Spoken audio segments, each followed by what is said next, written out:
Hey hello guys, எல்லாருக்குமே வணக்கம். இன்னைக்கு நம்ம நரி நரி நடும முராரி அப்படின்ற ஒரு தெலுங்கு படத்துடைய ஸ்டோரி ரிவ்யூ தாங்க பார்க்க போறோம். உண்மையாலே ரொம்ப வித்தியாசமான ஒரு காமெடி படங்க. கட்டாயம் ஓடிடில தமிழ் டப்பிங்கோடய நீங்க பார்க்கலாம். ஹீரோவுடைய குடும்பமே ரொம்ப விசித்திரமான குடும்பம். 59 வயசுல இருக்கிற ஹீரோவுடைய அப்பா ஒரு 27 வயசு பொண்ணை கல்யாணம் பண்ணிக்கிட்டு வீட்டுக்கு கூட்டிட்டு வந்துருவாரு. அதை அக்செப்ட் பண்ணிக்கிட்டு நம்ம ஹீரோ தான் திருமணம் பண்ணி வைப்பாரு. அப்படிப்பட்ட நம்ம ஹீரோ இப்போ ஒரு பொண்ணை காதலிச்சு திருமணம் பண்ணலான்னு போக அதுலதான் ஒரு மிகப்பெரிய திருப்பம் விபரீதமும் இருக்குங்க. நான் ரிஜிஸ்டர் ஆபீஸ்ல போய் கையெழுத்து போடுறப்பதான் நம்ம ஹீரோக்கு ஆல்ரெடி திருமணம் ஆயிருக்கிற விஷயமே தெரியுது. அப்படி ஹீரோ திருமணம் பண்ண பொண்ணு யாரு, இப்ப அவரு காதலிச்ச பொண்ணு அவரு கரம்பிடிச்சாரா இல்லையா அப்படின்ற எல்லாத்தையும் ரொம்ப கலகலப்பாவே சொல்லிருப்பாங்க. அப்படி இந்த கதையில என்ன இருக்கு அப்படின்றத ரொம்ப ஷார்ட்டாவே சொல்லிடுறேன். கட்டாயம் எல்லாரும் ஓடிடில பாருங்க. அதை ப்ரமோட் பண்றதுக்கு தான் இந்த வீடியோவே.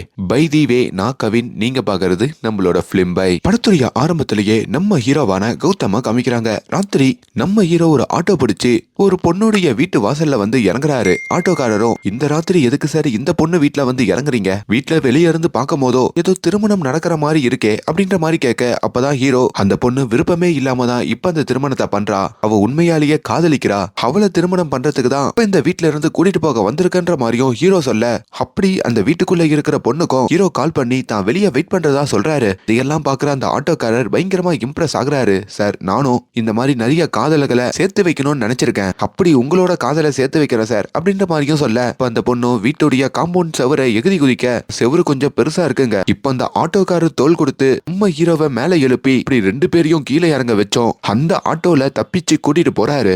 அந்த பொண்ணு வீட்லயும் நிறைய பேர் முழிச்சுக்கிட்டு இவங்களை சேஸ் பண்ணிக்கிட்டு வர, அவங்க கிட்ட இருந்து இங்கன்னு ஓடி எப்படியோ ஒரு கோயில் வந்தும் சேர்றாங்க. அப்படி அதிகாலை அந்த கோயிலுக்குள்ளயும் நம்ம ஹீரோ அந்த ஆட்டோக்காரரையும் கூட்டிட்டு வராரு. எவ்வளவு தொலைவு வந்து ஹெல்ப் பண்ணிட்டீங்க, இந்த கல்யாணத்தையும் பார்த்துட்டு போயிடுங்கன்னு சொல்லியும் இப்போ உள்ள கூட்டிட்டு வந்தா அந்த ஆட்டோக்காரருக்கு ஒரு பேர் அதிர்ச்சிங்க. ஏன்னா அங்க கூட்டிட்டு வந்த பொண்ணை திருமணம் பண்ணிக்க போறது ஹீரோ இல்ல, ஹீரோடைய அப்பா இருக்காருங்க. அவருக்கு சுமார் 59 வயசு ஆகுது. அவரு தான் அங்க மாப்பிள. அதை பார்த்து ஆட்டோக்காரர் ஷாக் ஆகுறான். இந்த கல்யாணத்தை நான் நடத்த விட மாட்டேன். எவ்வளவு தைரியம் இருந்தா இந்த பொண்ணை கூட்டு வந்து இந்த பெரியவருக்கு கட்டி கொடுப்பீங்க, நிறுத்துங்க அப்படின்ற மாதிரியும் கத்த. ஏய் தம்பி, நான் பார்க்கறதுக்கு தான் பெரியவர், இது ஒன்னும் கட்டாய கல்யாணம் இல்ல, விருப்பப்பட்டு தான் கல்யாணம் பண்ணிக்கிறோம். அப்படி 59 வயசுல இருக்கிற கார்த்திக் அப்படின்ற ஹீரோவுடைய அப்பாவும் அங்க 27 வயசுல இருக்கிற அந்த பொண்ணோட திருமணம் பண்ற மாதிரியும் காமிக்க, இந்த ஆட்டோக்காரரும் இந்த காதலையா நம்ம சேர்த்து வச்சோன்னு சொல்லி புலம்பிக்கிட்டே அங்க இருந்து கிளம்புறாரு. கட் பண்ணா இன்னொரு பக்கம் ராமலிங்கம் அப்படின்ற மாதிரி ஒரு வக்கீல காமிக்கிறாங்க. இவர் ரொம்ப பெரிய வக்கீலுங்க. இப்ப நிறைய விவாகரத்து கேஸ் எல்லாம் ஹேண்டில் பண்ணிக்கிட்டு இருக்காரு. அதுவும் அவர்கிட்ட வர கேஸ் எல்லாம் எப்படி தெரியுமா இருக்கும், கொரட்டை விடுறதுக்காக விவாகரத்து வேணும்னு சொல்றதும், வாட்ஸ்அப்ல ஆன்லைன்ல என் பொண்டாட்டி அப்பப்போ இருக்கான்னு சொல்லி விவாகரத்து வேணும்னு சொல்றது, அப்படின்னு பல கேஸுகள் அவருக்கு வருது. அப்படி வர கேஸ் எல்லாமே லவ் மேரேஜ் பண்ணவங்க. இதனாலேயே அவருக்கு லவ் மேல இருக்கிற நம்பிக்கையே போயிடுதுங்க. அப்படிதான் இந்த ராமலிங்கத்தை பாக்குறதுக்கு அவருடைய நண்பன் ஒரு நாள் வீட்டுக்கு வர, அவரும் வந்து தன்னோட பொண்ணை பத்தி புலம்பிக்கிட்டு இருக்காரு. நான் வேணா சொல்லியும் என் பொண்ணு ஒரு பையனை காதலிச்சா, நேரமும் போன்லயே பேசிக்கிட்டு இருந்தா, என்கிட்ட ஒரு பொண்ணோட பேசுறேன்னு சொல்லி தான் பேசினா. ஆனா திடீர்னு பார்த்தா அது ஒரு பையன்னு தெரிஞ்சிருச்சு. அதுக்கப்புறம் அந்த பையனோட இப்ப போயிட்டா அப்படின்ற மாதிரியும், உன் பொண்ணையாச்சும் நீ கேர்ஃபுல்லா பாத்துக்கோன்ற மாதிரியும் ராமலிங்கம் கிட்ட அவர் சொல்றாரு. அப்படிதாங்க அந்த இடத்துல நித்யா அப்படின்ற ஒரு அழகான பொண்ணை காமிக்கிறாங்க. அவங்க தான் நம்ம ராமலிங்கத்தோடைய பொண்ணுங்க. தான் ஃப்ரெண்டு சொன்னதெல்லாம் நினைச்சு பார்த்து நம்ம பொண்ணு அப்படி போயிடுவாரோ அப்படின்ற மாதிரியும் அவரு பயப்பட, சொல்லி வச்ச மாதிரி அந்த நித்யா பொண்ணும் அடிக்கடி போன்ல பேசுறத ராமலிங்கம் கவனிக்கிறாரு. நான் பொண்ணுகிட்டையும் யாருன்ற மாதிரி கேட்கும் போதோ, கௌதம் அப்படின்ற ஒரு பையன் கூட தான் பேசுறேன், ஜஸ்ட் ஃப்ரெண்டு தாப்பான்னு சொல்ல, பரவாயில்ல அந்த பொண்ணு மாதிரி பொண்ணு கூட பேசுறதா சொல்லி ஏமாத்தலையே, ஜெனியூனா இருக்கான்னு சொல்லியும் அவர் சும்மா விட்டுறாரு. அதுக்கப்புறம் தான் அப்பாவோட நித்யா எப்பவுமே சாப்பிடுவாங்க. ஆனா அன்னைக்கு வெளியே போய் சாப்பிடறதா சொல்ல, யாரு கூடன்னு கேக்குறப்போ அதுக்கும் கௌதம்ன்ற பேரை சொல்ல, சரி ஃப்ரெண்டு தான் சொல்லி அவங்க அப்பா விடுறாரு. இப்படி 6 மாசம் எங்க போனாலும் கௌதம் கௌதம்னு தான் பொண்ணு சொல்லிக்கிட்டே இருக்கும் போதுதான் அவருக்கு சந்தேகம் வந்து, நீ அந்த கௌதம ஃப்ரெண்டு மாதிரி பாக்குறியா இல்ல உன்னோட பாய் ஃப்ரெண்டான்ற மாதிரி கேக்குறாரு. ஹீரோயின் அமைதியா இருக்க, உனக்கு ஷையா இருந்தா இங்க சுகர் கியூப்ஸ் வச்சிருக்கேன், 4 எடுத்து காஃபில போட்டா லவ் பண்றதா அர்த்தம் அப்படின்ற மாதிரி சொல்ல, அவங்க பொண்ணும் அதை பண்றாங்க. நான் ரொம்ப நாளாவே கௌதம லவ் பண்றேன்ப்பா, உங்ககிட்ட சொல்றதுக்கு ஷையா இருந்தது, அதான் சொல்லலன்ற மாதிரி சொல்ல, ராமலிங்கத்துக்கும் நெஞ்சில ஈட்டி வந்து பாஞ்ச மாதிரி இருக்குங்க. அந்த கௌதமியும் வீட்டுக்கு கூப்பிட்டு நான் அவன் கூட பேசுறேன்ற மாதிரியும் சில டெஸ்ட் எல்லாம் வச்சு நான் அவனை செலக்ட் பண்றேன்ற மாதிரியும் அங்க வர சொல்றாரு. அடுத்த நாள் நம்ம ஹீரோவுமே வந்தாவ ட்ரெஸ் எல்லாம் போட்டுக்கிட்டு ரொம்ப கான்பிடென்டா நம்ம ராமலிங்கத்தை பார்க்கவும் வராருங்க. வந்ததும் கையை கொடுத்துட்டு, வீடு சூப்பரா இருக்கு சார் அப்படின்னு ஜாலியா பேச, உன்னை போஸ்ட் லஞ்ச் தானே வர சொன்னேன், 4 மணிக்கு வந்திருக்க சார், நான் மதியம் 3 மணிக்கு தான் சார் சாப்பிடுவேன். சரி என்ன படிச்சிருக்க? பிடெக். எங்க வேலை பாக்குற? ஒரு கம்பெனில 50,000 ரூபாய்க்கு வேலை பாக்குறேன் சார். என் பொண்ணு 3 லட்சம் ரூபாய் சம்பாதிக்கிறா. தெரியும் சார், அந்த கம்பெனில யாரு சேர்ந்தாலும் நிறைய சம்பளம் கொடுப்பாங்க. நானும் அந்த கம்பெனிக்கு தான் ட்ரை பண்றேன். அங்க போனா நானும் சம்பாதிப்பேன். பதிலாம் நல்லா தான் சொல்ற. சரி என் பொண்ணை நீ எப்படி காதலிச்ச? உங்களுக்குள்ள எதனா சண்டை வந்திருக்கா, அந்த காதலை பத்தி தான் தெரிஞ்சுக்கணும் அப்படின்ற மாதிரியும் அங்க அவர் கேள்வி கேட்கிறாரு. அப்பதான் நம்ம ஹீரோ, நான் ஒரு வேலை விஷயமா கேரளாக்கு போனேன் சார். கேரளால எதை செஞ்சாலும் கோகனட் ஆயில ஊத்தி தான் சார் செய்வாங்க. கட்டத்துக்கு மேல அந்த ஆயில சாப்பிட்டு சாப்பிட்டு நாக்கு செத்து போச்சு சார்.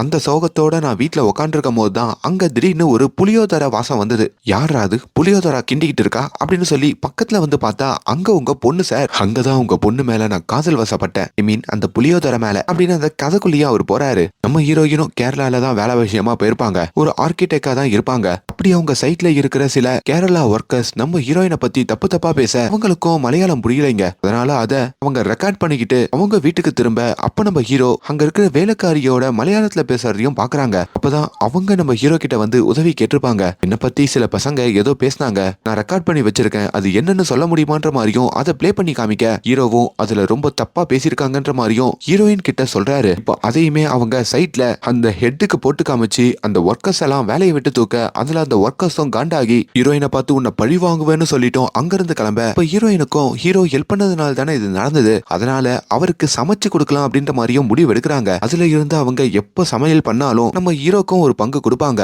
அதுல 2 பேரும் பேசி பழக ஆரம்பிக்கிறாங்க. ஒரு கட்டத்துல நட்பு காதலா மாறுது. ஒரு நாள் நம்ம ஹீரோயின் வேலையை விட்டு தூக்குன அந்த ஒர்க்கர்ஸ் ரோட்ல நம்ம ஹீரோயினை பார்க்க அவங்க கிட்ட வம்பு பண்ண இப்ப நம்ம ஹீரோ வந்து அவங்க கூட ஃபைட் பண்ணி ஹீரோயினை காப்பாத்துறாரு. இதுலதான் ஹீரோயின் அவங்க மனசுல இருக்கிற காதல ஹீரோ கிட்ட சொல்லிருப்பாங்க. இந்த கதையை கேட்கிற ராமலிங்கத்துக்கும் பயங்கர எரிச்சலா இருக்கு. டேய் டேய் டேய், இந்த சண்டை போட்டதுனால தான் என் பொண்ணு இம்ப்ரெஸ் ஆயிட்டான்னு சொல்லாத. ஐயோ சார், அதான் சார் உண்மை.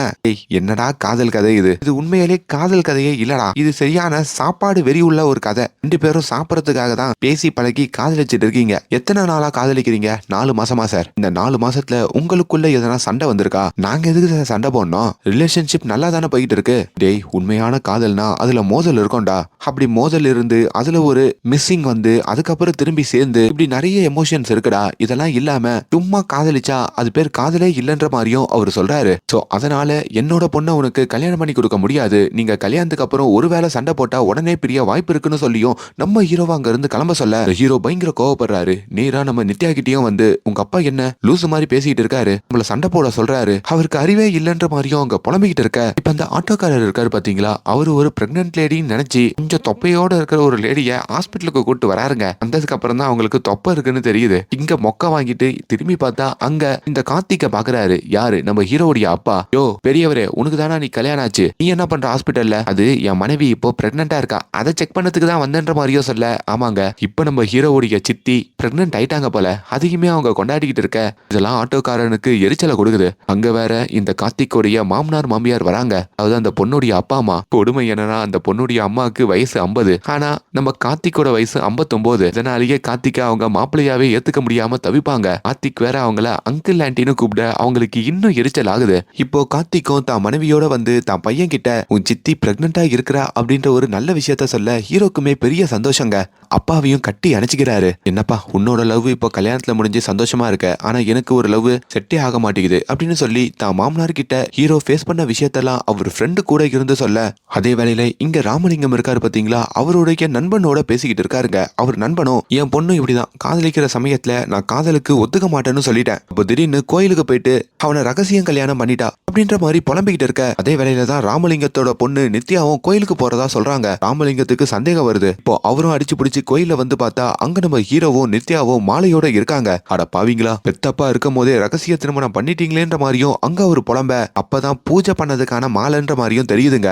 உடனே ஹீரோ கௌதம், பாத்தியா நித்யா உங்க அப்பாவுடைய லட்சணத்தை எவ்வளவு சந்தேகப்படுறாரு அப்படின்ற மாதிரியும் ஏத்தி விட நித்யாவும் தான் அப்பாவை பார்த்து பயங்கரமா கத்துறாங்க. உங்க பொண்ணு நீங்க எவ்வளவுதான் நம்புவீங்களான்ற மாதிரிலாம் கேக்குறாங்க. இதுல அப்பா கிட்டையும் கோச்சுக்கிட்டு நம்ம நித்யா வீட்டுக்கு வந்தோம், அவங்க அப்பாவோட பேசாம இருக்க தாய் இல்லாம வளர்ந்த பொண்ணு நித்யா. இதுல நம்ம ராமலிங்கத்தாலையும் ஒரு மாதிரி கஷ்டமா இருக்குங்க.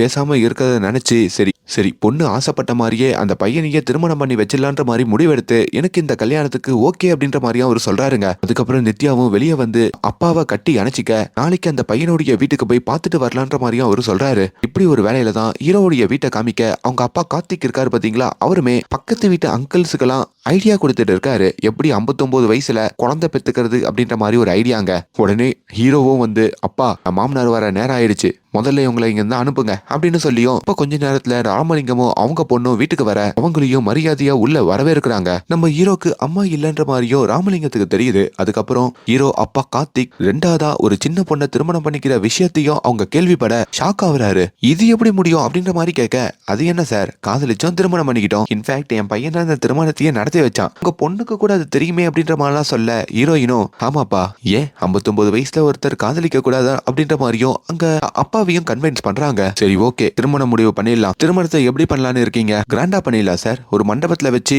தாலியெல்லாம் கட்டி தூள் கலப்பிடலான்ற மாதிரி சொல்ல, ஆனா அதுக்கு ராமலிங்கம் ஒத்துக்க மறுக்கிறாரு. என் பொண்ணுக்கு ரிஜிஸ்டர் ஆபீஸ்ல தான் திருமணம், சிம்பிளா பண்ணலான்னு இருக்கேன் அப்படின்ற மாதிரி சொன்னதும் ஹீரோக்கு கோவம் வருது. ஒரே ஒரு திருமணம் அது இப்படியா பண்றது அப்படின்ற மாதிரியும் கொதிச்சு எழ, உங்க அப்பா வச்சுக்கிட்டு இப்பெல்லாம் நீ பேசாதரா, ரிஜிஸ்டர் ஆபீஸ்ல தான் பண்ணணும் அப்படின்ற மாதிரியும் ராமலிங்கம் மொத்த கால்ல நிக்க இப்ப ஹீரோயினும் ஹீரோவை கூட்டிட்டு வந்து கன்வின்ஸ் பண்றாங்க. அப்படி கொஞ்ச நாள்ல இந்த திருமணத்தையும் முடிவு பண்ணிடலான்ற மாதிரியும் அங்க ராமலிங்கம் ஹீரோ அப்பா கிட்ட பேசிட்டு அங்கிருந்து கிளம்புறாரு. கொஞ்ச நாள்லயே நம்ம ஹீரோக்கு இங்க ஹீரோயின் வேலை பார்க்கற அதே கம்பெனில வேலை கிடைக்க அங்க ஒரு பெரிய சம்பளத்திலையும் அவர் வேலை பார்க்க ஆரம்பிக்கிறாரு. ஆனா அதுல இருந்து தாங்க பிரச்சனையும் ஆரம்பிக்குது. நம்ம ஹீரோ ஒரு தேட்டோவை ரிமூவ் பண்ணலாம் அப்படின்னு சொல்லி ஒரு கடைக்கு வராரு. இப்போ அதே கடையில தான் நம்ம ஹீரோவுடைய அப்பா இருக்காருல, அவர் தேட்டோ கூட்டிக்கிட்டு இருக்காருங்க, ஒரு மனைவியோட பேரான பல்லவின்னு சொல்லி. அப்ப இவங்க ரெண்டு பேருமே பாத்துக்கிறாங்க. ஹீரோ அப்பாக்கும் என் புள்ள என்ன டேட்டோ போட்டிருக்கான் அப்படின்ற ஒரு அதிர்ச்சி வருது. அப்பதான் ஹீரோவுடைய சட்டையை அவிழ்த்து பார்க்கும் போதோ அதுல டியா அப்படின்ற ஒரு பேர் இருக்குங்க.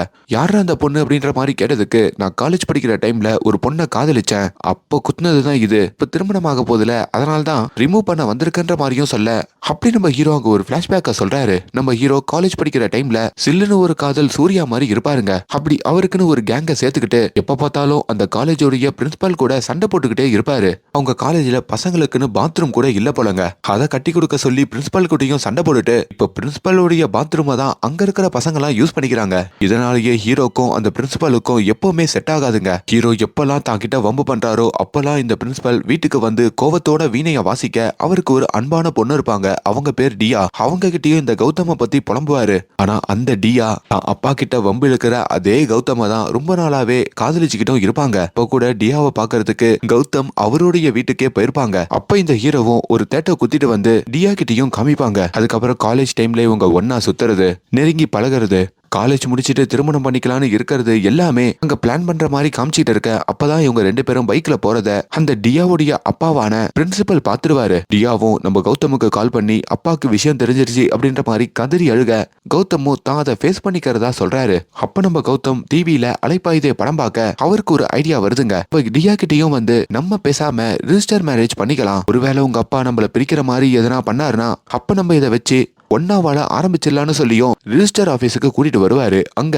ஒரு ரிஜிஸ்டர் இருப்பாருங்க. அவருக்கு இந்த லவ் மேரேஜ் எல்லாம் சேர்த்து வைக்கிறது சுத்தமா பிடிக்காது. இந்த சர்டிபிகேட் சரியில்லை அந்த சர்டிபிகேட் சரியில்லைன்னு ஒரு சின்ன கரெக்ஷனை வச்சு கூட அந்த மேரேஜையே கேன்சல் பண்ணிடுவாரு. ஆனா அவர்கிட்ட நம்ம ஹீரோ எல்லா டாக்குமெண்ட்டையும் கரெக்டா கொடுத்து அங்க டியாவோட அந்த ரிஜிஸ்டரும் பண்றாரு. டாக்குமெண்ட்டை கரெக்டா கொடுத்தா மட்டும் வாழ்க்கை கரெக்டா அமைஞ்சிடாது, நீங்க எப்படி வாழ்றீங்கன்னு நான் பாத்துறேன்ற மாதிரி அந்த ரிஜிஸ்டர் சவால் விட, நீங்க வேணா பாருங்க அங்க எப்படி வாழ்ந்து காமிக்கிறோன்ற மாதிரியும் ஹீரோவும் அந்த ரிஜிஸ்டர் கிட்ட சவால் விட்டுட்டு அங்கிருந்து கிளம்புறாரு. இப்ப இந்த கதையை நம்ம ஹீரோ அவங்க அப்பா கிட்ட சொல்லி முடிக்க இப்ப இந்த தேட்டோ கடையிலையும் நம்ம ஹீரோ உடம்புல இருக்கிற தேட்டோவை பாக்குறாங்க. அவங்களும் இந்த தேட்டோவை ரிமூவ் பண்ண முடியாது, இது பர்மனண்டா உடம்புலதான் இருக்குன்ற மாதிரியும் சொல்ல ஹீரோக்கும் பெரிய ஷாக்கு. ஹீரோ அப்பா கார்த்திக்கும் அதுக்கப்புறம் என்ன ஆச்சு, அந்த டியாவோட நீ எப்படி பிரிஞ்சன்ற மாதிரி கேட்க, சின்ன வயசுல தெரியாம நிறைய தப்பு பண்ணிட்டோம், அதுக்கப்புறம் சண்டை வந்துடுச்சு, பிரேக்கப் பண்ணிட்டு ரெண்டு பேரும் அவங்கவுங்க வேலையை பார்க்க போயிட்டோம் அப்படின்ற மாதிரியும் ஹீரோ சொல்றாரு. கொஞ்ச நேரத்திலேயே நம்ம நித்யா இருக்காங்கல்ல, அவங்க கிட்ட இருந்து ஹீரோக்கு கால் வர, நம்ம ரிஜிஸ்டர் ஆபீஸ்ல தானே திருமணம் பண்ண போறோம், அப்படி நம்மளுடைய டாக்குமெண்ட் எல்லாம் எடுத்துட்டு போயிட்டு ரிஜிஸ்டர் ஆபீஸ்ல கொடுத்துட்டு வரணும், கொடுத்தா அவங்க ஒரு டேட் சொல்லுவாங்க, அந்த டேட்ல நம்ம திருமணம் பண்ணிக்கலான்ற மாதிரியும் இப்ப ஹீரோவை ரிஜிஸ்டர் ஆபீஸ் கூட்டிட்டு போக அங்க பார்த்தா அங்க ரிஜிஸ்டரா இருக்கிறது நம்ம ஹீரோ சவால் விட்டுருப்பாரு அந்த ரிஜிஸ்டர் தாங்க. ஹீரோக்கும் அங்க ஒரு மாதிரி ஆயிடுது. ஆஹா மூஞ்ச பார்த்தாருன்னா ஆல்ரெடி நம்ம இங்க ஒரு ரிஜிஸ்டர் கல்யாணம் பண்ணிருக்கன்றத கண்டுபிடிச்சிருவாருன்ற மாதிரியும் ஒரு மூஞ்ச கீழே தொங்க போட்டுக்கிட்டே பேச, ஆனா அதை பார்த்தோம் ரிஜிஸ்டர் நம்ம ஹீரோ தான் அது அப்படின்ற மாதிரியும் கண்டுபிடிக்கிறாரு.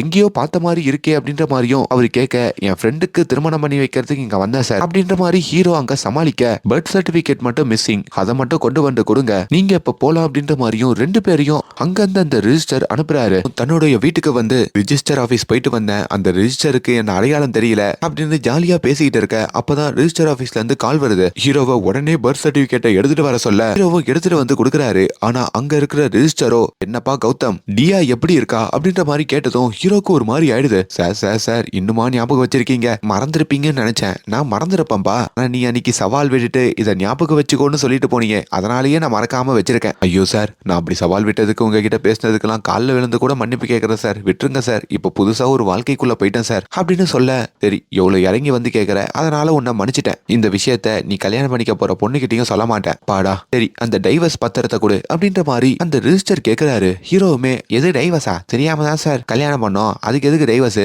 ஏய் தம்பி, இது பதிவாயிருக்குடா. டைவர்ஸ் பத்திரம் இல்லாம நீ இன்னொரு திருமணம் பண்ணவே முடியாது, புரியுதா இல்லையா? அந்த டைவர்ஸ் பத்திரத்தை கொண்டு வா, அதுக்கப்புறம் தான் உன்னோட திருமண நாள என்னால குறிச்சு சொல்ல முடியும்ன்ற மாதிரியும் சொல்ல, ஹீரோக்கு அங்க பயங்கரமான பிரஷருங்க.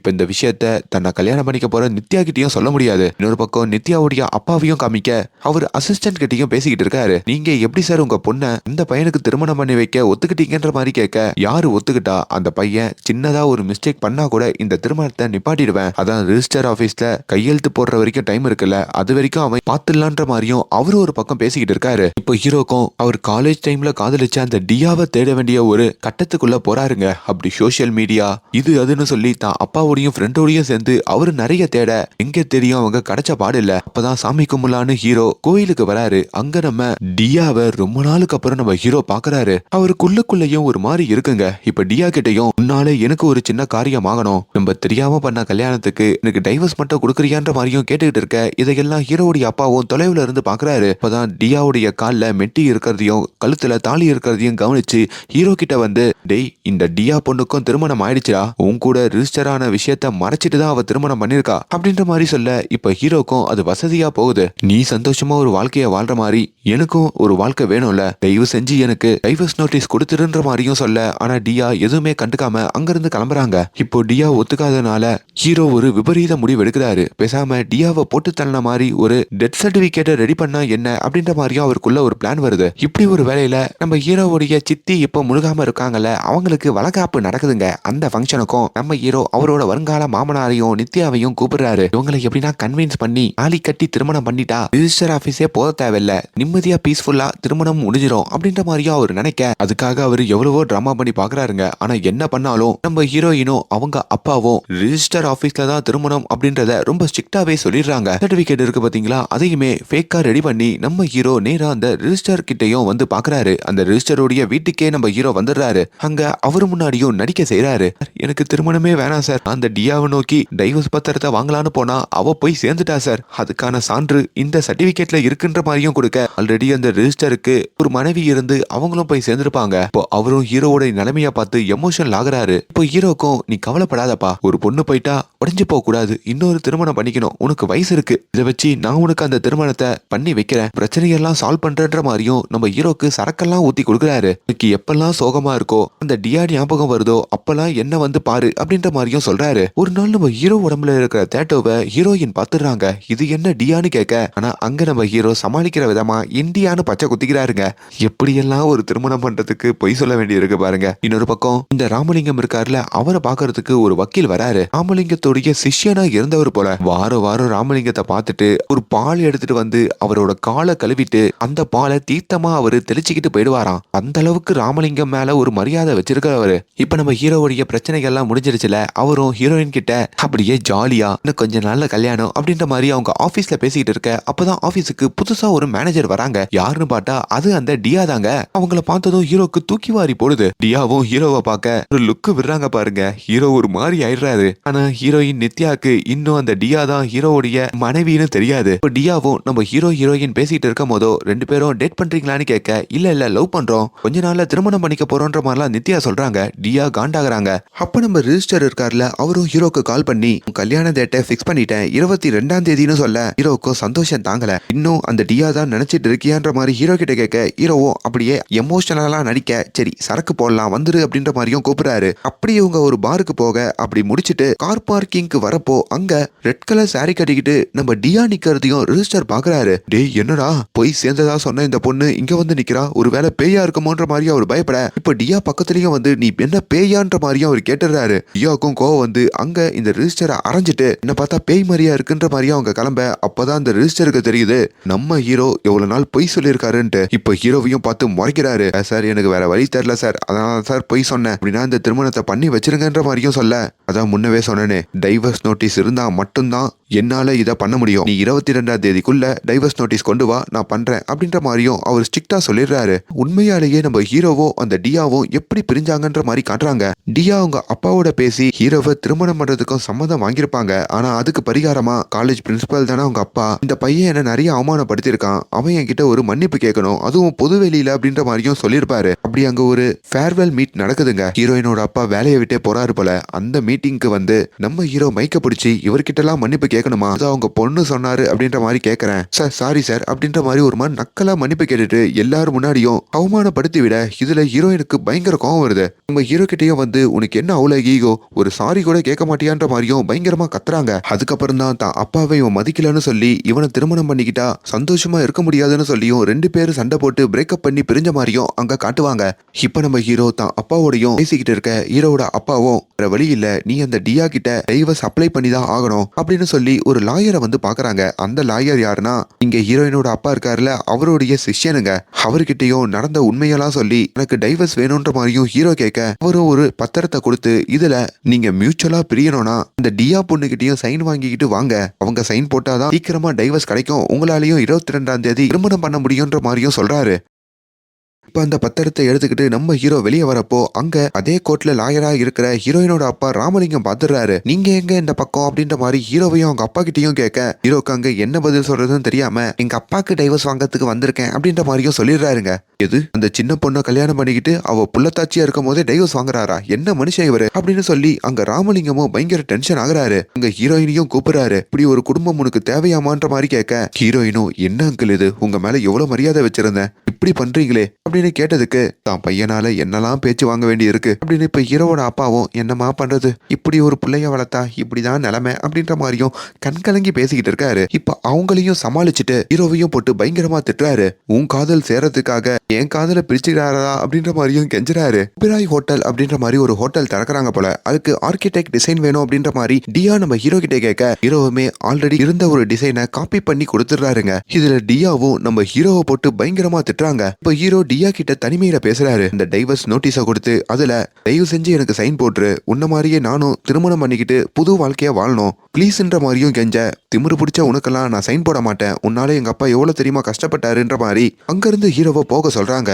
இப்போ ஹீரோவும் அங்க நம்ம டியாவுடைய சைனை போட்டோ எடுத்து வச்சுக்கிட்டு இந்த மாதிரி நம்ம ஒரு சைனை போட்டுருவோம் அப்படின்ற மாதிரி அதே மாதிரி சைனெல்லாம் போடுறதுக்கு முயற்சி பண்ணிட்டு இருக்காருங்க. இதையுமே அங்க நம்ம டியா வந்து பார்க்க 2 புள்ளி வைக்க மறந்தீங்க, ஏண்டா ஃப்ராடுத்தனமா பண்ற, போலீஸ்ல போட்டு கொடுத்துருவேன் அப்படின்ற மாதிரியும் அங்க நம்ம ஹீரோவை போட்டு மிரட்டுறாங்க. இப்ப டியாவும் ஹீரோவும் பேசிட்டு இருக்கிறத நம்ம ஹீரோயின் கவனிக்க என்ன பேசிட்டு இருக்கீங்கன்ற மாதிரி கேட்க, ஆக்சுவலி நாளைக்கு ஹீரோயினுக்கு பிறந்த நாளுங்க, அதுக்கு மேடம கூப்பிடலாம் தான் நான் பேசிக்கிட்டு இருக்கேன்ற மாதிரியும் ஹீரோ அங்க சமாளிக்கிறாரு. ஆமாங்க, இப்ப நம்ம ஹீரோயினுடைய பிறந்த நாள். ஹீரோயினோட அப்பா ரொம்ப கிராண்டாவே அந்த பிறந்த நாளை கொண்டாடுறாரு. ஒரு பிளேட் 1000 ரூபாவாம். அப்படி வந்தவங்களுக்கு எல்லாம் நான்வெஜ் சாப்பாடு போட்டு மகிழ இதையுமே ஹீரோவும் அவரோட குடும்பத்துல இருக்கிறவங்களும் பாக்குறாங்க. முக்கியமா ஹீரோடைய அப்பா தான் மனைவியோட வந்திருக்கிறத பார்த்து 2 பேரும் நேத்து தானே விவாகரத்து அப்ளை பண்ணாங்க, இன்னைக்கு ஜோடியா வந்திருக்காங்களேன்ற மாதிரி கேட்க ஹீரோவோ திருமணம் முடிகிற வரைக்கும் எங்க அப்பாவை இந்த மாதிரி சேர்ந்தே இருக்க சொல்லியிருக்கேன் அப்படின்ற மாதிரி ஏதேதோ சொல்லி சமாளிக்கிறாருங்க. இப்போ அதே பர்த்டே ஃபங்க்ஷனுக்கு நம்ம ஹீரோவுடைய வக்கீல் இருக்காரு பாத்தீங்களா, அவரும் வந்திருக்காருங்க. அந்த வக்கீல் தானே இப்போ ராமலிங்கத்தோடைய சிஷ்யனு. ராமலிங்கமும் இந்த பையன் தான் என்னுடைய பொண்ணோட வருங்கால கணவர்னு சொல்ல அந்த சிஷ்யனுக்கு கோவம் வருது. ஆல்ரெடி உனக்கு திருமணம் ஆனது தெரியாம தான் தான் பொண்ணை கட்டி கொடுக்குறாரோ அப்படின்ற மாதிரி நினைச்சு நம்ம ஹீரோவை பத்தி சில உண்மைகளை சொல்ல வர அப்ப நம்ம ஹீரோவுடைய அப்பா நம்ம ஹீரோவோட நிக்கிறாரு. தோர்காரே அவருக்கு ஆல்ரெடி திருமணம் ஆயிடுச்சு, அது தெரியாம தான் இந்த குடும்பத்துக்கு உங்க பொண்ணு கொடுக்குறீங்களான்னு கேட்க, ஆனா அங்க ராமலிங்கமோ நம்ம ஹீரோவுடைய அப்பாவை பத்தி தான் இவன் சொல்றான்னு மாதிரி நினைச்சுக்கிறாரு. எனக்கு அதை பத்தி தெரியுமே அப்படின்ற மாதிரியும் சொல்லிடுறாரு. ஓ, நீ தான் இந்த கேஸை ஹேண்டில் பண்றியா, ஆமோ அவருக்கு சீக்கிரமா டைவர்ஸ் வாங்கி கொடுத்துரு அப்படின்ற மாதிரியும் ராமலிங்கம் சொல்ல, என்ன குருவே இப்படி சொல்லிட்டாரு அப்படின்ற மாதிரி சிஷ்யனுக்கு ஒரு சந்தேகம் வருது. இப்ப இவங்க பேசிட்டு இருக்கிற எல்லாத்தையும் பின்னாடி இருக்கிற ஒரு வெயிட்டர் கேட்டுறாருங்க. அந்த வெயிட்டர் ஒரு ஆட்டோக்காரர் வந்தாரு பாத்தீங்களா, அவரு தாங்க. ஆனா அவரு அங்க கரெக்டா புரிஞ்சுக்கிட்டு, எது இந்த கார்த்திக் அங்கிள் தான் மனைவிய விவாகரத்து பண்றாரா, அப்பவே நான் சந்தேகப்பட்டேன், இப்படி சின்ன பொண்ணோட வாழ்க்கையை கெடுத்துட்டீங்களே, அந்த 27 வயசு பொண்ணு எங்கன்ற மாதிரி தேட அவங்க உட்காந்து சாப்பிட்டுட்டு இருப்பாங்க. எங்க உங்க புருஷன் கார்த்திக் உங்களை விவாகரத்து பண்றாரா, அப்ளை அப்ளை எல்லாம் பண்ணிருக்காரு அப்படின்ற மாதிரி அந்த ஆட்டோக்காரரை போட்டு விட்டுட்டு, இதுக்கப்புறம் உங்க புருஷனோட நீங்க வாழணுமா, உங்க அப்பா அம்மா கிட்டயே கொண்டு போய் விட்டுறேன்னு சொல்லியும் அங்க கார்த்திக் கிட்ட இருந்து பிரிச்சோம். இப்போ இந்த ஆட்டோக்காரரு அந்த பொண்ணை கூட்டிட்டு போயிடுறாரு. இதுல கார்த்திக் மனசுடைஞ்சு போயிடுறாருங்க. பல சம்பவங்கள் அங்க நடக்குது. இதுல இன்னும் நெருப்ப மூட்டி விடுற மாதிரி அங்க நம்ம தியா வேற பர்த்டே ஃபங்க்ஷனுக்கு வந்து ஆல்ரெடி நானும் கௌதமும் ஃப்ரெண்டு தான், காலேஜ்ல எங்க 2 பேருக்கும் பழக்கம் இருக்குன்னு சொல்ல, இது நம்ம ஹீரோயினுக்கும் ஷாக்கு. ஏன் என்கிட்ட மறைச்சன்ற மாதிரி கேட்க, மேற்கொண்டு டியா ஆல்ரெடி இவன் காலேஜ்ல ஒரு பொண்ணை லவ் பண்ணிருக்கான்ற மாதிரியும் சொல்றாங்க. அப்பதான் ஹீரோவும், அந்த பொண்ணு சரியான அடங்காப்பிடாரி, அவங்க அப்பா பேச்ச கேட்கறவ, இப்ப அந்த பொண்ணு இல்லாம சந்தோஷமா இருக்கேன், அதை பத்தி சொல்ல வேணாம்னு நினைச்சேன்ற மாதிரிலாம் அங்க அவர் சொல்லிக்கிட்டு இருக்க, என்ன லவ் பண்ணும் போதோ நீ தான் என்னோட ஃபர்ஸ்ட் லவ்னு சொன்ன, அப்ப அதெல்லாம் பொய்யான்ற மாதிரியும் நித்யா பயங்கரமா கோவப்பட்டுட்டு அங்க கோச்சிக்கிட்டும் கிளம்புறாங்க. இப்படி இந்த எல்லா டிராமாவையும் இந்த ராமலிங்கமும் பார்க்க அவருக்கு நம்ம ஹீரோ மேல ஒரு சந்தேகம் வருது. இங்க ஹீரோட அப்பா ரொம்ப பாவங்க, அவரு கல்யாணம் பண்ணிக்கிட்டு வந்த அந்த பொண்ணு இருக்காங்கல்ல, அவங்க இப்போ கோச்சிக்கிட்டு அவங்க அம்மா வீட்டுக்கே போயிட்டாங்க போல. அவங்க இல்லாம இவர் ரொம்ப வருத்தப்படுறாரு. நான் பையன்கிட்டயும் உன் கல்யாணத்துக்காக நான் என்னெல்லாம் பண்ண வேண்டி இருக்கு பாரு அப்படின்ற மாதிரியும் அழுகுறாரு. அதான் ஹீரோக்கு ஒரு ஐடியா வருது. இந்த டியால தான் நம்மளுக்கு எவ்வளவு பிரச்சனை, இந்த டியா மட்டும் அந்த டைவர்ஸ் பத்திரத்துல கையெழுத்து போட்டா பிரச்சனை இல்லையே, அவளை இப்படி மிரட்டலான்னு சொல்லி டியாவுடைய வீட்டுக்கே ஹீரோ வந்துடுறாரு. இன்னைக்குன்னு பார்த்து வீட்டுல டியாவுடைய கணவருடைய குடும்பம்லாம் இருக்க, அவங்க கிட்ட அந்த உண்மையை சொல்லலான்னு பக்கத்துல வர, அப்ப அந்த டியாவுடைய அப்பா அந்த பிரின்சிபல் நம்ம ஹீரோவை பாக்குறாரு. அவரோ, டேய் இப்பதான்டா என் பொண்ணு சந்தோஷமா இருக்கா, அவ கணவரோட சந்தோஷமா வாழ்றா, அதை கெடுக்கிறதுக்குனே வந்துட்டியா அப்படின்னு ஹீரோவையும் தனியா கூட்டிட்டு போயிட்டு, உனக்கு என்ன வேணும்னு கேட்க, நான் இப்போ ஒரு திருமணம் பண்ணிக்கலான்னு இருக்கேன், உங்க பொண்ணு அந்த பத்திரத்துல கையெழுத்து போடணும், அப்படி போடலனா அவளுக்கும் எனக்கும் திருமணமான விஷயத்த அவ கணவர்கிட்ட சொல்லிடுவேன்ற மாதிரியும் மிரட்டுறாரு. இப்ப டியாவும் அந்த இடத்துக்கு வந்து ஹீரோக்கு டைவர்ஸ் கொடுக்கறதுக்கும் ஒத்துக்க, அப்படி நம்ம ஹீரோ இப்ப டியாவை கூட்டிக்கிட்டோம் நேரா அந்த வக்கீல் கிட்ட வராரு. கொடுத்த பத்திரத்திலையும் டியா கையெழுத்து போட்டு கொடுக்க, இப்ப வக்கீலும் தெரியாதனமா கல்யாணம் பண்ணிருந்தாலும் இப்ப நீங்க பிரியறதுக்கு ஒரு நல்ல ரீசன் ஜட்ஜி கிட்ட சொல்லி ஆகணும், அப்படி ஒரு பொய்ய ரெடி பண்ணுங்க, பேசாம உங்களுக்கு திருமணமாகி 7 வருஷம் ஆகுதுல, இந்த 7 வருஷத்துல இந்த பொண்ணால குழந்தை பெத்துக்க முடியல, எனக்கு குழந்தை பெத்துக்கணும்னு ஆசை, அத மனைவி கொடுக்க முடியாதனால நான் விவாகரத்து பண்றேன்ற மாதிரி சொல்லி பிரிஞ்சிருங்கன்ற மாதிரியும் அங்க ஒரு காரணத்தை ரெடி பண்ண, அந்த காரணம் கேட்ட உடனே டியா கண் கலங்கி அங்க இருந்து கிளம்புறாங்க. அப்பதான் டியாவோட அப்பா அந்த பிரின்சிபலும், உண்மையாலேயே என் பொண்ணு திருமணமானதுல இருந்து குழந்தை பெத்துக்க முடியாம கஷ்டப்படுறா, அதான் அப்படி போயிட்டான்ற மாதிரி சொல்ல ஹீரோவும் எமோஷனல் ஆகுறாரு. வக்கீல் கிட்டையும் என்னால குழந்தை பெத்துக்க முடியல, எனக்கு தான் பிரச்சனைன்ற மாதிரி அங்க ஜட்ஜி கிட்ட சொல்லிடலாம், நான் டாக்டர் கிட்ட இருந்தும் என்னால குழந்தை பெத்துக்க முடியலன்ற மாதிரி ஒரு ஃபேக் சர்டிபிகேட் ரெடி பண்ணிடுறேன் அப்படின்னு தான் மேல அந்த பழிய போட்டுக்க அந்த பிரின்சிபல் பாக்குறாரு. இப்போ வெளியே டியா கிட்ட வந்தோம், நீ ஒன்னும் கவலைப்படாத, உன்னோட நல்ல மனசுக்கு உனக்கு சீக்கிரமாவே குழந்தை பிறக்கும் அப்படின்ற மாதிரியும் சொல்லிட்டு போக, ஹீரோவுடைய நல்ல குணம் அங்க டியாக்கும் புரியுது, அவங்க அப்பா அந்த பிரின்சிபலுக்கும் புரியுது. அப்பதான் டியா கிட்ட அவங்க அப்பா அந்த பிரின்சிபல் வந்து ஒரு உண்மையை சொல்றாரு. அவன் எப்பவுமே இப்படிதான், அவன் மேலேயே பழிய போட்டுப்பான், அந்த காலேஜ்ல அவன் உண்மையாலேயே உன்னை எதுக்கு பிரேக்கப் பண்ணான்னு நினைக்கிறேன், என்னாலதான் அப்படின்ற மாதிரி அவரு ஒரு கதையை சொல்ல, டியாவோட காதல் விஷயத்த அவங்க அப்பா கிட்ட சொன்ன போது உன போய் காதலிக்கிறதான்னு சொல்லி இந்த பிரின்சிபல் நம்ம ஹீரோ கிட்ட வந்து, நீ மட்டும் என் பொண்ணை திருமணம் பண்ணணும்னு நினைச்சனா நான் என் வாழ்க்கையே முடிச்சுப்பேன், நான் எதுனா பண்ணிப்பன்ற மாதிரியும் மிரட்டுவாரு. ஆனா முதல்ல அதை ஹீரோ கண்டுக்கலனாலும் ஒரு கடத்துல உண்மையாலேயே அந்த பிரின்சிபலுக்கு விபத்து நடந்துரும். அவரு ஹாஸ்பிட்டல்லையும் கை காலெல்லாம் கட்டு போட்டுக்கிட்டு இருக்க, அப்ப மறுபடியும் ஹீரோவை கூப்பிட்டு வச்சு, என் வாழ்க்கையை முடிச்சுக்க பார்த்தேன், அதனாலதான் இப்படி ஆச்சு, நீ இன்னமும் என் பொண்ணோட பழகுனா கண்டிப்பா அதை பண்ணிப்பன்ற மாதிரி மிரட்ட, நான் பிரின்சிபலை காப்பாத்தணும்னு சொல்லிதான் நம்ம ஹீரோ டியா கிட்ட நம்ம பிரேக்கப் பண்ணிக்கலாம்னு சொல்லிட்டு பிரிஞ்சிருப்பாருங்க. இதுதான் உண்மையான ரீசன் இப்ப இந்த பிரின்சிபல் தான் பொண்ணுகிட்டையும் சொல்ல, டியாவும் அங்க கண் கலங்கி போறாங்க. இங்க நம்ம ஹீரோவுடைய வீட்டை காமிக்க, ஹீரோ அப்பா திருமணம் பண்ண அந்த பொண்ணுடைய அப்பா அம்மா வந்து அந்த பொண்ணுடைய லக்கேஜ் எல்லாம் எடுத்துட்டு கிளம்புறாங்க. ஹீரோவும், தாத்தா பாட்டி கொஞ்சம் நில்லுங்க, ஆக்சுவலி இந்த டைவர்ஸ் நான் தான் வாங்க போனன்ற மாதிரி உண்மையை சொல்ல வர, ஆனா அதுக்குள்ள ஹீரோவுடைய அந்த ராமலிங்கம் வந்துடுறாரு. இல்ல ஒண்ணு இல்ல, இவருதான் டைவர்ஸ் வாங்கினாரு, நீங்க லக்கேஜ் எடுத்துன்னு கிளம்புங்கன்னு சொல்லிட்டோம். இப்ப என்னன்னு கேட்க, 22ஆம் தேதி மாலையெல்லாம் வச்சு ரிஜிஸ்டர் ஆபீஸ்ல நல்லா கிராண்டாவே திருமணம் பண்ணிடலாம் அப்படின்ற மாதிரி சொல்லத்துக்கு தான் அவங்க வந்திருக்காங்க. அந்த வேலையில வேற ஹீரோவுடைய ஃப்ரெண்டு ஒரு சர்டிபிகேட் எடுத்துட்டு ஓடி வர, அவங்கள பார்த்ததும் முழிக்கிறான். அது என்ன சர்டிபிகேட்னு வாங்கி பார்த்தா ஹீரோக்கு ஃபேக்கா குழந்தை பிறக்காதுன்னு ஒரு சர்டிபிகேட் ரெடி பண்ணிருப்பாங்களே, அதுதாங்க. அதையும் பார்த்து குழந்தை பிறக்காத ஒருத்தனுக்கா என் பொண்ணை கட்டி கொடுக்கறதுன்ற மாதிரியும் ஹீரோயினோட அப்பா ராமலிங்கம் இதையே ஒரு காரணமா வச்சு திருமணத்தை நிப்பாட்டலான்னு பாக்குறாரு. நான் பக்கத்துல நம்ம நித்யாவும் அதை பார்த்து புரிஞ்சுக்கிறாங்க. ஒருவேளை எனக்கு இந்த நிலைமை இருந்தா என்னை விட்டுட்டு போவியான்னு ஹீரோ கிட்ட கேட்க, ஹீரோ இல்லன்னு தலையாட்ட, குழந்தை இல்லைன்னா என்ன, அதை வச்சா நான் உன்னை காதலிச்சேன், நீதான் எனக்கு முக்கியம், நம்ம சந்தோஷமா வாழ்வோன்ற மாதிரியும் அங்க நம்ம ஹீரோ கிட்ட பேசியும் தாவும் கூட இருக்கிறதா சொல்றாங்க. இது இதுல ஹீரோ நிகழ்ந்து போறாரு. இப்ப ஹீரோவுடைய அப்பாவும் வந்து இப்படி ஒரு பொண்ணை உன் வாழ்க்கையில விட்டுறாத, இப்படி எல்லாம் பொண்ணு கிடைக்கிறது அபூர்வம் அப்படின்ற மாதிரியும் சொல்ல இன்னமும் நெருங்குதுங்க. காலையில 12 மணிக்கு ரிஜிஸ்டர் ஆபீஸ்ல திருமணம். ஆனா 10 மணிக்கு நம்ம ஹீரோக்கு கோர்ட்ல டைவர்ஸ் கொடுக்குறாங்க. இன்னொரு பக்கம் 9:30 மணிக்கு ஹீரோட அப்பாக்கு வேற கோர்ட்ல டைவர்ஸ் கொடுக்கறதா வர சொல்றாங்க. அந்த பொண்ணு அப்ளை பண்ணிருப்பாங்க போல. இப்படி பல பிரச்சனைக்கு நடுவுல தான் இங்க ராமலிங்கத்துக்கு அவர் அசிஸ்டன்ட் கிட்ட இருந்து தகவல் தெரியுது. அதாவது ஹீரோ ஆல்ரெடி திருமணமானவரு, அவரு விவாகரத்து அப்ளை பண்ணிருக்காருன்னு சொல்லி. இத ராமலிங்கமும் கவனிச்சு ஷாக் ஆகுறாரு. இப்போ அந்த விஷயத்தையும் தான் பொண்ணுகிட்டையும் வந்து சொல்றாரு. இதுல நித்யாவும் உடைஞ்சு போக, இதை என்கிட்ட அவன் சொல்லவே இல்லையே, விடுங்கப்பா, நம்ம நாளைக்கு ரிஜிஸ்டர் ஆபீஸ் போவோம், அவன் இந்த கில்ட்டிய வச்சுக்கிட்டே என்ன திருமணம் எப்படி பண்ணிக்கிறான்னு நானும் பாத்துறேன் அப்படின்ற மாதிரியும் அங்க இவங்க முடிவு பண்ண.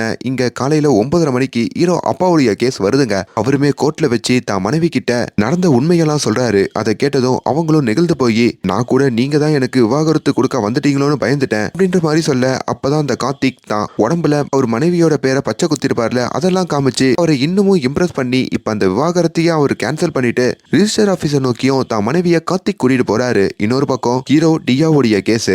நம்ம ஹீரோ கோர்ட்டுக்கு வந்திருக்க. அங்க நம்ம டியா இருக்காங்க பாத்தீங்களா, அவங்க கணவரோட கோர்ட்டுக்கு வராங்க. ஆமாங்க, டியா அவங்க கணவர்கிட்ட உண்மையை சொல்லிட்டாங்க போல. இப்ப அவங்க கணவரும் அதை புரிஞ்சுக்கிட்டு, என்ன பண்றது, என் மனைவியே வந்து இந்த உண்மையை சொன்னதுனால நான் அக்செப்ட் பண்ணிக்கிட்டேன், ஒருவேளை நானா இதை கண்டுபிடிச்சிருந்தேன்னா கண்டிப்பா பிரச்சனை ஆயிருக்கும் அப்படின்ற மாதிரியும் சொல்றாரு. இப்ப ஹீரோவோட சேர்ந்து டியாவும் அங்க விவாகரத்து வாங்குறாங்க. பிரச்சனைகளும் முடிஞ்சு இப்ப அந்த விவாகரத்து பத்திரத்தையும் எடுத்துட்டு வந்து ரிஜிஸ்டர் கிட்ட கொடுத்து 12 மணிக்கு திருமணம் பண்ணலாம் அப்படின்ற மாதிரியும் நம்ம ஹீரோ ரிஜிஸ்டர் ஆபீஸ் வர. இங்க உண்மை தெரிஞ்சு ஹீரோயினும் அவங்க அப்பாவும் ஹீரோவை முறைச்சிக்கிட்டே இருக்க, இப்ப கையெழுத்து போடலான்னு ஹீரோ பக்கத்துல வராரு.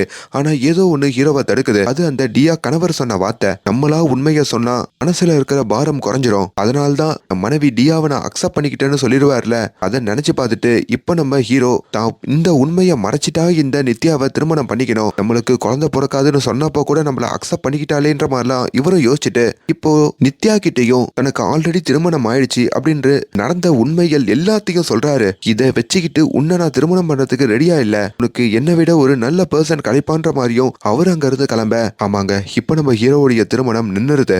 தான் பொண்ணுக்கு இதுக்கப்புறம் ஒரு நல்ல வாழ்க்கையை அமைச்சிடலாம் அப்படின்ற மாதிரி ராமலிங்கம் சந்தோஷப்படுறாரு. ஆனா நாட்கள் கடந்து போகுது. ஒரு 6 மாசத்துக்கு அப்புறம் நித்யாவை காமிக்கிறாங்க. நித்யா, எனக்கு அவன் மேல பயங்கர கோபமா இருக்குப்பா, நான் அவனை நேர்ல போய் ஒரு வாட்டி திட்டிட்டு வந்துடுறேன்னு சொல்லியும் ஹீரோவை நேர்ல வந்து திட்ட இன்னொரு 6 மாசம் கழிச்சு காமிச்சா அவங்க போன்ல பேசி ஹீரோவை திட்டிக்கிட்டு இருக்காங்க. இப்போ 2 வருஷம் பொறுத்து இந்த கதையை காமிக்கிறாங்க. இப்போ நித்யாவே ஹீரோவோட கதையை கேட்டு கன்வின்ஸ் ஆகி மறுபடியும் காதலிக்க ஆரம்பிச்சிட்டாங்க போல. இந்த 2 வருஷத்துல அவங்களுக்குள்ள நிறைய மோதல்கள் வந்திருக்கு. திரும்பி அது காதலாவும் மாறி இருக்கு. அதையுமே நித்யாவோட அப்பா ராமலிங்கம் கவனிக்க அவருக்கு இதுதாங்க உண்மையான லவ் அப்படின்ற மாதிரி படுது. இப்போ நானே சொல்றேன், நீங்க 2 பேரும் தீவிரமா காதலிக்கிறீங்க, இப்ப நீங்க திருமணம் பண்ணிக்கிட்டா சந்தோஷமா இருப்பீங்க, இதை நானே நடத்தி வைக்கிறேன்ற மாதிரியும் அவர் சொல்ல, அப்படி மறுபடியும் தான் பொண்ணு நித்யாவுக்கும் அதே கௌதமுக்கும் திருமணம் பண்ணியும் வைக்கிறாங்க. சோ இப்படி ஒரு ஹாப்பி எண்டிங்கோட இந்த படத்தோட கதை முடியுதுங்க. நான் ரொம்ப ஷார்ட்டா தான் சொல்லியிருக்கேன், படமா பாருங்க, இன்னும் அதிக காமெடியோட ஜாலியாவே இருக்கும். அண்ட் மேலும் இந்த மாதிரியான வீடியோஸை தொடர்ந்து பார்க்கறதுக்கு நம்மளோட சேனலை சப்ஸ்கிரைப் பண்ணுங்க. Thank you so much.